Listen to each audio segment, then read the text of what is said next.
Good evening, everybody. I'm Zach. This is SportITood coming to you live from Endicott College.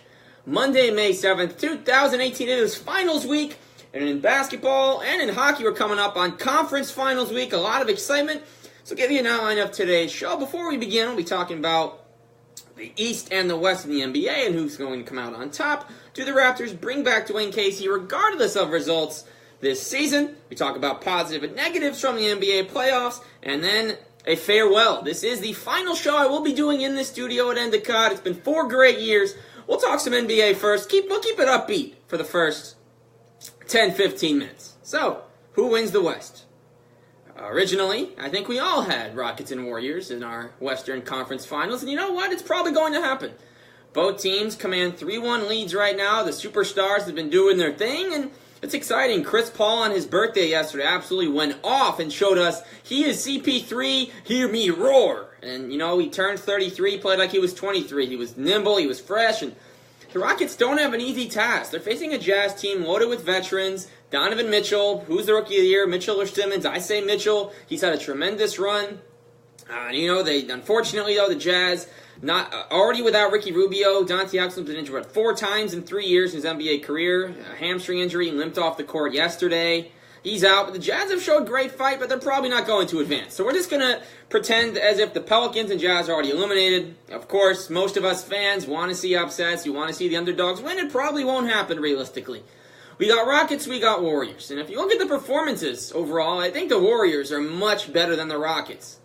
The thing the Rockets have, though, is rim protection. Clint Capella, he's learning from Hakeem. He learned from Dwight. There are not many better centers than Clint Capella in the game. 5 blocks, yes. You're doing the no. He was doing everything. He is playing out of his mind right now, and I'm living for what Clint Capella is doing. On the other side, he's beating up on Rudy Gobert, arguably the best defensive big in the game, the Stifle Tower, the big baguette, I call him, the 7-foot Frenchman, whatever you want to refer to him as. He's getting beaten out by his matchup in Clint Capella. You know, overall, all right, let's skip ahead. Rockets, Warriors. Steph Curry has been fantastic since he came back. They started Iggy, Curry, Clay, Steph, and Draymond all for the first time together. And they were unbelievable. The Pelicans could not stop it. You have a 6'4" guy in Drew Holiday covering 6'11" Kevin Durant. That's trouble. Klay Thompson will not be refrained by Rajon Rondo, or contained rather. They're going to probably lose in 5. And so, Paul and Harden against Klay and Steph. Maybe the best backcourt playoff matchup of this era. This is going to be fun. Chris Paul's probably going to re-sign in Houston, but nothing is a given. We thought LeBron was staying with Cleveland in 2010, and no, this was just a 1-year thing. We didn't know Paul George was all of a sudden going to be like, I'm out, Indiana. He says, okay, I want to stay in OKC. Now there's rumors he wants to leave. You can't trust what these players say. You have to wait till free agency actually happens. But the pressure's on the Rockets. They don't make it out of the conference finals. They blow 3-1 leads like other teams win series with 3-1 leads. Same thing. And, they're going to have their work cut out for them in that series. I like Eric Gordon a lot. But he's going to have a tough defensive assignment. Steph and Clay are probably each going to play 35 minutes. Sean Livingston and Quinn Cook have both given them good offense and scoring off that bench. All in all, Draymond, Capella, that will be fun. I'm hoping the Warriors keep this lineup and start Draymond at the center. Because Draymond and Capella is the matchup no one ever asked for before this season, but the matchup that we need to see. And so all in all, Rockets, Warriors, D'Antoni Kerr, I give the edge to Steve Kerr. He is a playoff coach. He might be coaching the most talented team in the last 20 years. But don't get me wrong. He is an elite head coach. He knows how to manage personalities. He knows how to tell Steph, you know what, you're not playing well, get out of the game. We see the Popovich-type decision-making. One bad play when they're up by 20 points, take the timeout. There's a lot they do well, and I think that's why the Warriors are going to beat the Rockets. I don't think it's going to go 5 games. I'm sorry, Harden and Paul. We'll see what happens in the offseason. We'll see how they remake the team for next season. It's not going to happen in 2018. So the Warriors are going to the finals. Let's talk about the East. The Cavaliers, heavy favorites coming in. They barely beat the Pacers. It took them 7 games to knock off Victor Oladipo and company.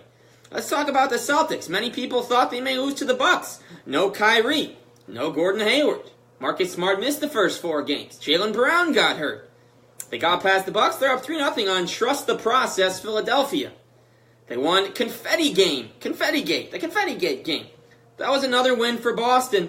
That put them up 3-0 when nobody had them really advancing past this round. I will say I'm one of the Philly voters as well. They haven't limited Joel Embiid much, but they have sure made Ben Simmons look like the rookie he is. 0 field goals a couple games back. J.J. Redick's been great, but honestly, it's such a tough matchup. Philly's not even using their number 1 pick, Markelle Fultz, who took the whole season to recover from injury. T.J. McConnell's showing the casual fan how aggressive he is as a player. While Joel Embiid's not shrinking on the big stage, Philly's defense sure is. Decision-making's been horrible. Yes, they're young guys, but Brett Brown's got to be held accountable for some of the coaching moves that he's made. Now, we look back at it. It's been a fun East. The Raptors, number 1 seed, going down, possibly could become the first number 1 seed to ever get swept in about an hour when that game tips off. It's going to be fun to monitor. Celtics and Sixers, by the way, are locked into a close battle. Whether or not Philly wins tonight, it's going to be Boston, Cleveland. Nobody expected this coming in, that the 2 and 4 seed Cavs and Celtics would meet, especially with Kyrie out. George Hill missed half the first series for the Cavs. They started Jose Calderon. They've had injuries. They traded half their roster for another half fresh batch of players at midseason. They're probably going to get in. Shockingly, how I am with the Cavs. They're my favorite team, but I did not have them making it this far. So it's going to be Cavs Celtics. I think the Cavs win in 6. The Celtics are going to really push them more than they did last year because they don't have a sick 5'9" Isaiah Thomas that can't defend, who was playing injured. Avery Bradley, as good a defender as he was, I think they're better defensively with Smart and Brown. So the Cavs are going to face the Warriors. I'm sorry. No one wanted this matchup. No one wanted Kerr versus Lue Part 3. Is Ty Lue even a competent head coach? Yes, but he's not a very good head coach. So I'm sorry. We have Cavs and Warriors playing yet again. And number 3, do the Raptors bring back Dwane Casey regardless of results this season? I say yes. Why get rid of Dwane Casey? He can't beat the Cavs, but who can you recruit that just shuts down LeBron? Deshaun Stevenson is the one who shut down LeBron in the 2011 finals. Did the Mavs sign Deshaun Stevenson to be a LeBron stopper? No. Did he know he was going to be that good on LeBron? In his head, yes, but in real life, no. And realistically, the only way to shut down LeBron is to tire him out. LeBron's played every game this season. He's probably played 40 minutes in all but 10 of these games. He's still going full steam. He said, I'm tired. I just want to go home when they beat the Pacers. He's still going at it. Toronto brought in P.J. Tucker to stop him last year. He got destroyed. They got swept. So it's okay. OG Anunoby's 20 years old. He's giving it his best shot. He allowed the game winner, but is that his fault? When a 6'9", 280-pound man is barreling down the lane, even if it's the end of a game, do you really want to risk being out for however long it is to take a hit from this man? Knowing that he gets 99% of calls from the refs, not to knock him and the officials, but that's how it works? You don't. It's not Toronto's fault that they have to go through LeBron James every year. If you move the Raptors to the West, I'd love to see a playoff series with the Warriors and Raptors. It's what happens. Dwane Casey's done such a good job. When Chris Bosh left, the Raptors were in the gutter, even right before he left. They were not going anywhere. 4 straight playoff appearances. They've made it out of the first round 3 times. They lost to the Cavs every year. It is what it is. They've been fun to watch. They're a great product. Should they trade DeMar DeRozan? Yes. Will Kyle Lowry be sad about it? Yes. Is it necessary? Yes. DeMar DeRozan did not play in the fourth quarter. He's making $30 million. He's just a shot chucker. He can barely hit the 3 over 30%.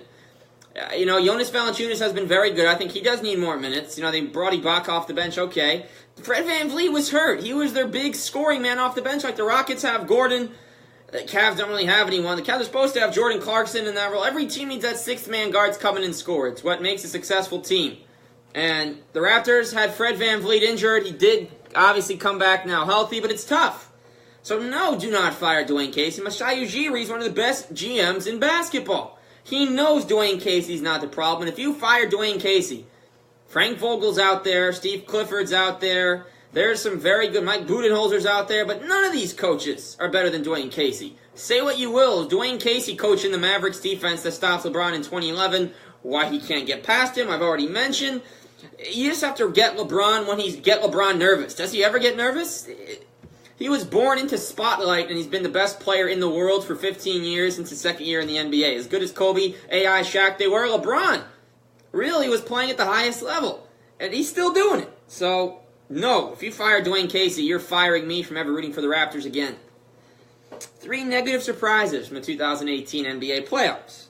Portland getting swept by the Pelicans. Dame, CJ, 60 points a game, basically, in the playoffs. You're thinking, okay, Who else is going to show up? Nurkic was horrendous in the postseason. Evan Turner is making $72 million to average 10 points a game. I love that position. Sign me up now. He has not been good for Portland at all. Al-Farouq Aminu is not. When you're playing Wade Baldwin, no offense. When you're playing Wade Baldwin, no offense to him, again, who lottery pick last year of the Grizzlies, lasted 1 year there in the playoffs against the Pelicans off the bench instead of Shabazz Napier, averaged 9 points a game. What are you doing? If I'm Portland, by the way, I fire Terry Stotts. You know, they've lost, 10 straight playoff games, back-to-back sweeps.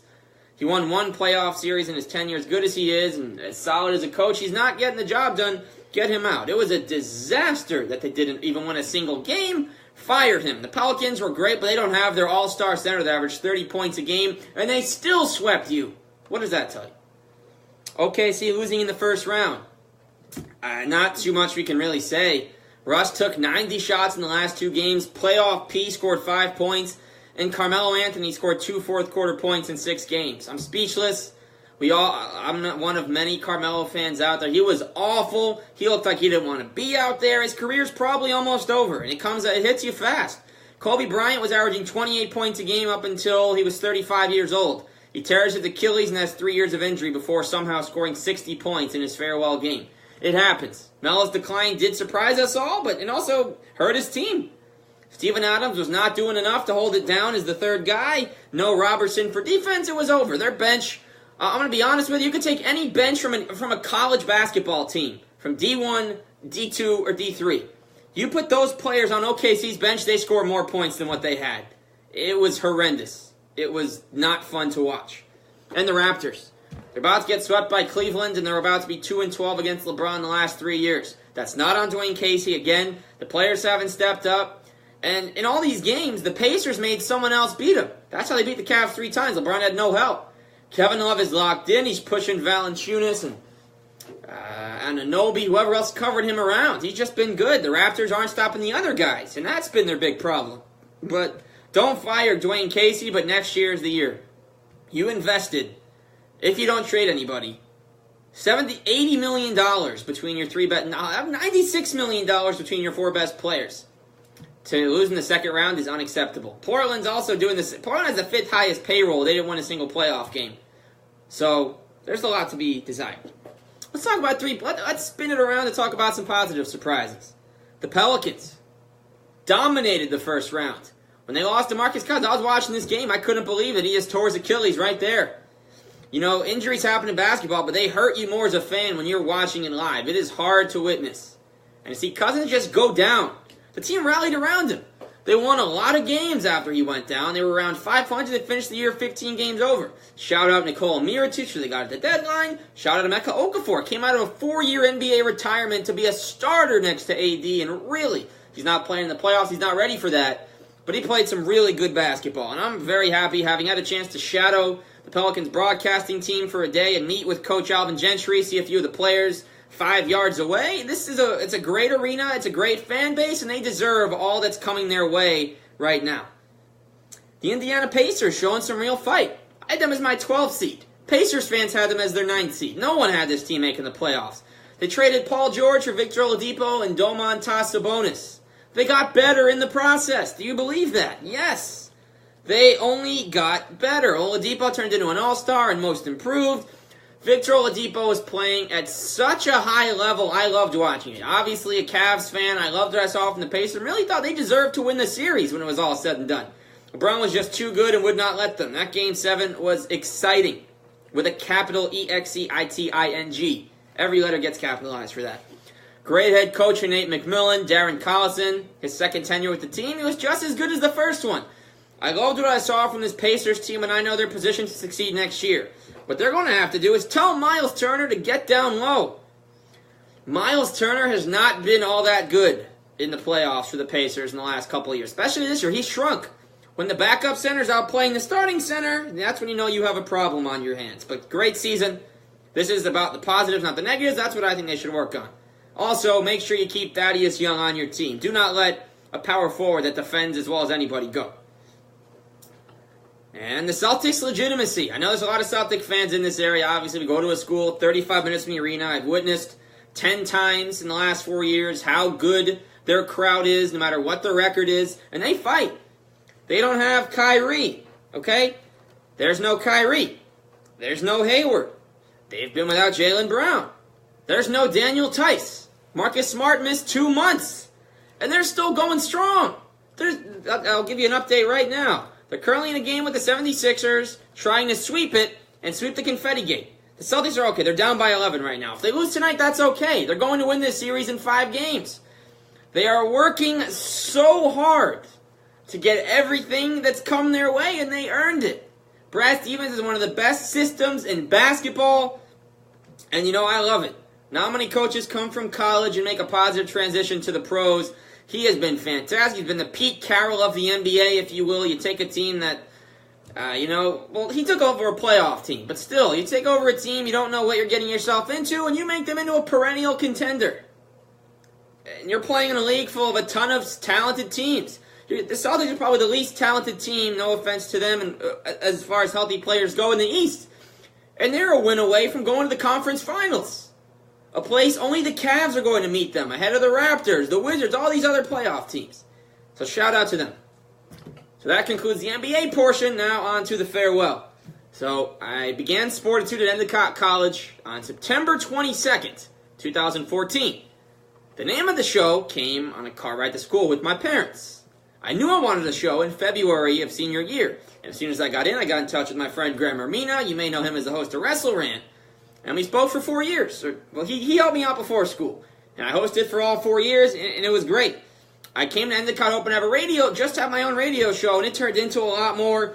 438 followers on Instagram, almost 1,100 on Twitter. I've heard from probably 120 athletes on birthday tweets. It's just fantastic to be able to take this show that I kind of just took from an idea in a car ride and made it so much more.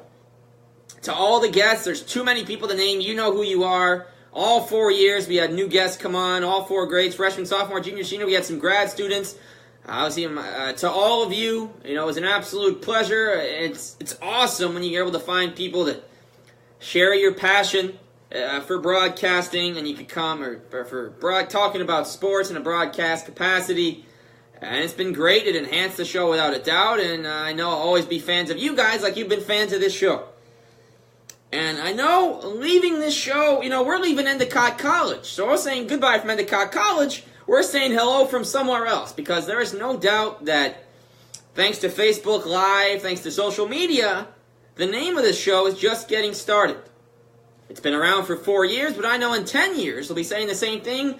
I'll be saying 14 years ago I started the show, September 22nd, it's been a great 4 years. To all the guests, thank you. To everyone that's come on, to everyone that's supported my show, to everyone that's referred to me instead of to Zach. They say, what's up, SportITood? Just to hear that is really cool, just to think the name of a show can take on a lot more than just that. So signing off for the final time, this is Zach Weiss, live from Endicott College, saying thank you for being a fan.